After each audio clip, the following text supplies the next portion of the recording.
Good afternoon, good morning, good evening, wherever you may be. Welcome to webinar one, Thriving Sustainably, with Sophion and our guest panels. Today, we are going to focus on corporate sustainability.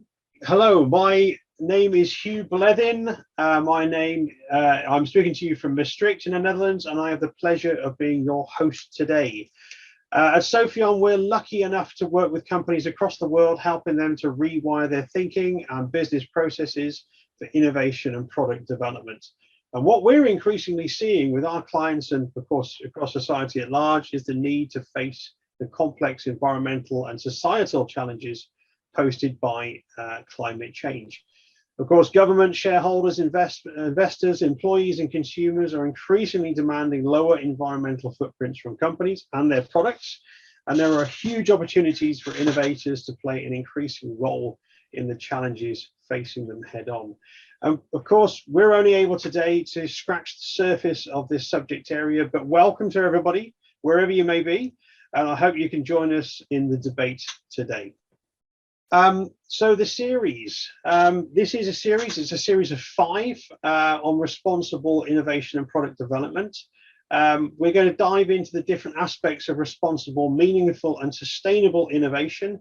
4 of those sessions are public, 1 is customer facing, as you can see on the slide, over the next 5 months. So for all of the sessions, bring your questions, your ideas, your best practices, and of course your concerns too. This series is meant to be practical and interactive, and we look forward to the conversations with yourselves. Over the series, we'll cover a lot of ground as we look at some of the key tenets of sustainability, from leadership to supply chain and product responsibility.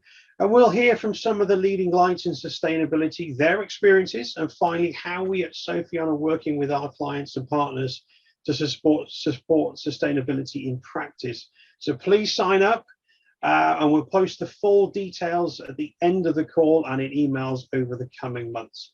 So if you're joining us today as a progressive leader, a professional in the sustainability field, or someone who simply wants to be better informed about ways to take positive action, this is for you. And as a footnote, you may have seen it yourselves, we've also partnered with Treedom to create a Sophion forest. And if you've not seen that, check out our LinkedIn post. There's a couple in the last few days. So please join us in the series. But first, thriving sustainability. Some of this may be new in terms of terminology to some of you, and everybody will have their view on the definitions of sustainability, of course. And we could spend some time defining what that is. But let's look at the definitions. Sustainability, of course, is the ability to carry on doing something. If we think then of environmental sustainability, let's layer in the degree to which a process or enterprise is able to be maintained or continued while avoiding the long-term depletion of natural resources. Now, if we add in thriving, well, now this is my definition, to grow, develop, or be successful while being environmentally sustainable and reducing the impact of activities on the environment. So if you have that in mind today and through the series of what thriving means, thriving sustainability means, that's not a bad starter for 10. But if you've got better definitions, then please put them in the chat. I'd love to see them too. So today, we're going to address how organizations and their leadership approach sustainability on the corporate level. We're going to hear from our guest speakers. I will introduce them in a minute, as to how organizations have embraced sustainability, ESG, CSR, or thriving, or any other term or buzzword that's out there in this world, how a structured approach to defining and tracking targets can be achieved, and how to respond to shifts in public policy and regulations, as well as customer needs and the consumer pressure.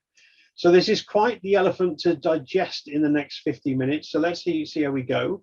There's certainly enough here for 10 webinars and books for sure, so maybe more for the future.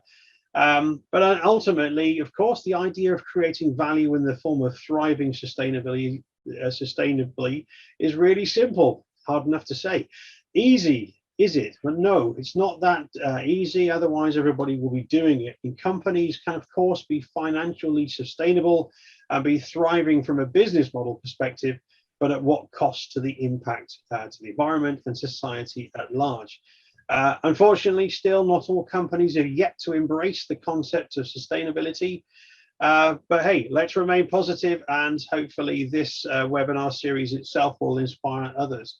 But thankfully today we have 4 guests who will help us understand what is and can be done. We have with us today, we have Hannah Kirtland, who's the Outsourced Chief Impact Officer at Kirtland & Co, and she's joining us from Woking in the UK. Hannah, welcome. Thanks, you. We have Dr. Sebastian Roos. Sebastian joins us from Hanau near Frankfurt in Germany, and he's in innovation management for Evonik, one of Sofion's customers. We have Dr. Jan Soetermeijer. Do we have Jan yet? Yes, you have me now. Welcome, Jan. Great to have you. And you're joining us from Basel in Switzerland. And lastly, but no means by least, we have Dave McAdam, who's joining us from Georgia in the US, who's the Director of Portfolio Management at Novelis. So welcome, everybody. Thank you for joining us. And I know that you're as excited as we are at Sofion to engage in this area. So moving on to the discussion, to start the debate, as it may be. And again, please do put questions in the chat as we go along. If we see some groundbreaking questions, who knows, we might pull them in to the chat. But the first panel discussion, and there's 4 panel discussions that we're going to go through. This one's the first, how to embrace the tenets of sustainability. And let's say it's just ESG as we're describing it. Because, of course, focusing on sustainable product innovation is a strategy at heart. Sustainable strategies are more than just feel-good promises. Sometimes they are, unfortunately, just feel-good promises.